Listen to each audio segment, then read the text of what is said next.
안녕하십니까. 신경계 물리치료 및 중재조별과제 발표를 시작하겠습니다.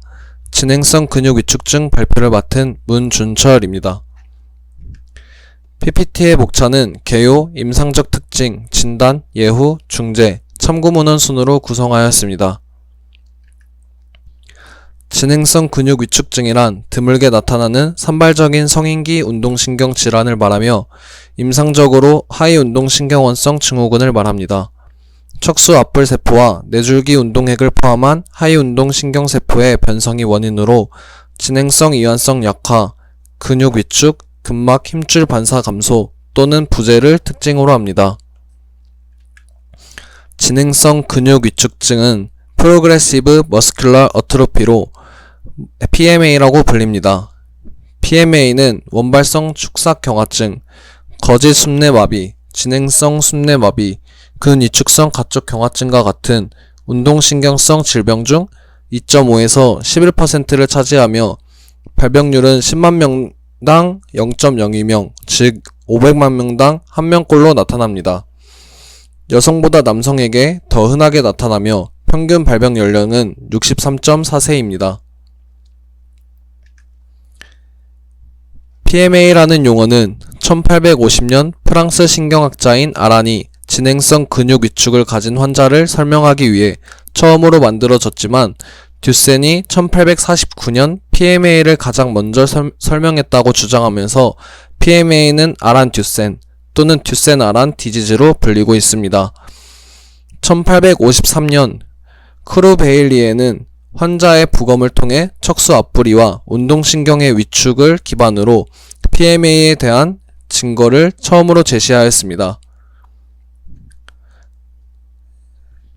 샤르콧은 PMA 환자에게 상위운동신경원성 기능장애의 임상적 증거가 없다는 점에서 하위운동신경원에만 영향을 주는 PMA와 상위운동신경원, 하위운동신경원 모두 영향을 주는 근위축성 가쪽경화증과의 차이점을 강조하였습니다.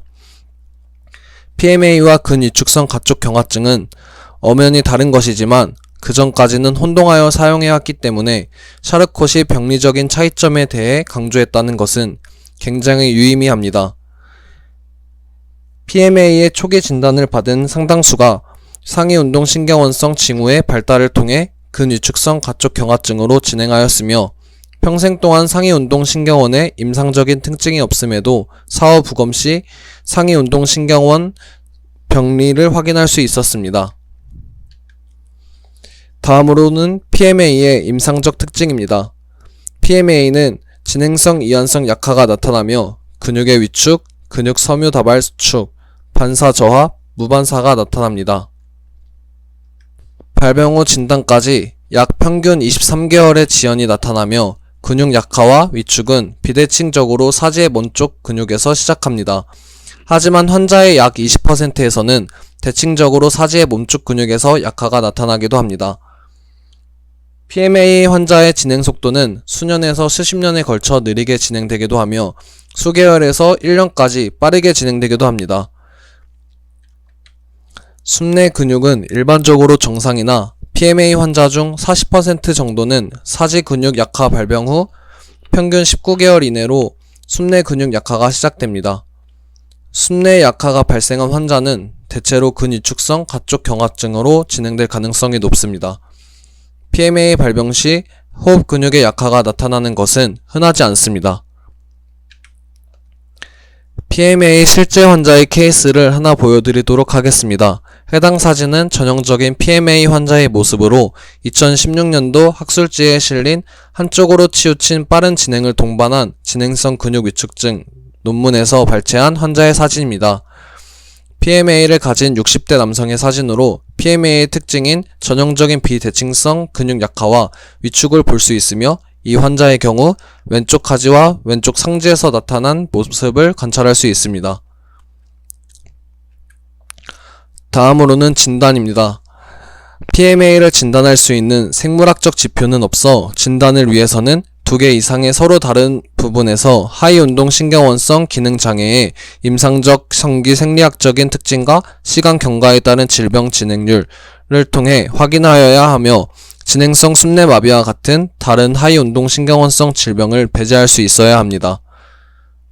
침근전도는 다른 검사에서 확인할 수 없는 심부 근육의 연축을 확인할 수 있으며 임상적으로 영향을 받은 영역과 영향을 받지 않은 영역에서 일반적으로 신경차단을 보임으로써 하위운동신경원성 기능장애의 증거를 제공할 수 있습니다. 다음으로는 예후입니다. PMA 환자들은 수십 년 동안 느린 진행으로 근육 약화와 손상이 나타나며 젊은 환자에서 PMA가 더 빠르게 진행됩니다. 최근 연구에 따르면 5년 생존율 33%, 10년 생존율 12%로 과거에 비해 예후가 많이 좋아졌습니다. PMA는 보통 다른 운동신경성 질병보다는 느리게 진행됩니다. 부검을 통해서 거칠 척수로의 침범은 비세습성 PMA 환자의 50%에서 확인할 수 있었습니다. 근위축성 가쪽 경화증의 경우 거칠 숨뇌로와 거칠 척수로가 점차 손상되는 질환이라는 점에서 PMA와 상당히 겹치는 부분이 있다는 것을 의미합니다. PMA 환자의 일부가 근위축성 가쪽 경화증으로 진행되며 이런 경우 빠른 속도의 근육 약화가 나타나며 상위 운동신경원성 병변이 함께 나타나기도 합니다. 다음으로는 운동신경원 질환의 상위 운동신경원 침범 여부에 관련된 논문입니다. 운동신경원 질환에 있어서 좀 더 정확한 예후를 측정하기 위해서라도 상위 운동신경원의 침범 여부를 판단하는 것은 매우 중요합니다. 때문에 경두계 자기 자극을 이용한 운동유발 전이 검사로 운동신경원 질환에 있어 상위 운동신경원의 기능을 평가한 논문을 보여드리도록 하겠습니다. 해당 논문은 운동신경원 질환에서의 상위 운동신경원 침범이란 제목의 연구 논문으로 운동신경의 병변에 따라 근육위축성 축삭경화증, 진행성 근육위축증, 진행성 숨뇌마비로 환자를 각각 나누어서 각 질환의 중추성 운동 경로의 침범 여부를 임상 양상과 연관지어 알아보고자 시행되었습니다. 본 연구에 포함된 환자는 근위축성 축삭경화증 환자 7명, 진행성 근육위축증 환자 7명, 진행성 숨뇌마비 환자 3명으로 총 17명이었으며 검사 방법은 경두계 전기 자극을 이용한 운동유발 전이 검사로 시행되었습니다. 자극에 의한 뇌 반응을 측정하여 중추신경계 이상을 체크하는 것으로 상기 오른쪽 그림과 같은 비침습적이라는 큰 장점을 가진 검사 방법입니다. 해당 실험 결과 오른쪽 표에서 보여지는 것처럼 PMA를 가진 7명 중 4명이 운동유발 전이에서 이상이 있는 것으로 발견되어졌고 결과적으로 임상적으로는 상위 운동신경원에 침범이 없는 운동신경원 질환도 병리학적으로는 운동의 피질의 신경세포 소실이나 피질 척수로의 변성을 비교적 흔히 발견할 수 있다는 것이었습니다. 이렇듯 일부 PMA 환자의 경우 상위 운동신경원 병변이 함께 나타나는 것을 알 수 있었습니다. 이는 PMA 환자의 일부가 근위축성 축삭경화증으로 진행될 수 있음을 뜻합니다. 그렇다면 진행성 근육위축증으로 분류된 환자가 과연 근위축성 축삭경화증과 다른 질병 분류를 가지는 환자인지 아니라고 한다면 앞으로의 연구에 있어서 근위축성 축삭경화증 환자의 또 다른 A형인지를 분류해 나가야 하는 추가적인 연구가 필요합니다. 현재로서는 표본의 수가 적은 연구들밖에 없어 추후 연구에서는 표본의 수가 늘어나 연구의 신뢰성을 높이는 방향으로 추진되어야 할 것으로 보여집니다. 중재의 목적입니다. 중재의 목적은 질병의 진행 속도를 감속시키고 증상의 악화를 예방하며 환자의 생활 환경을 개선하는 것에 있습니다.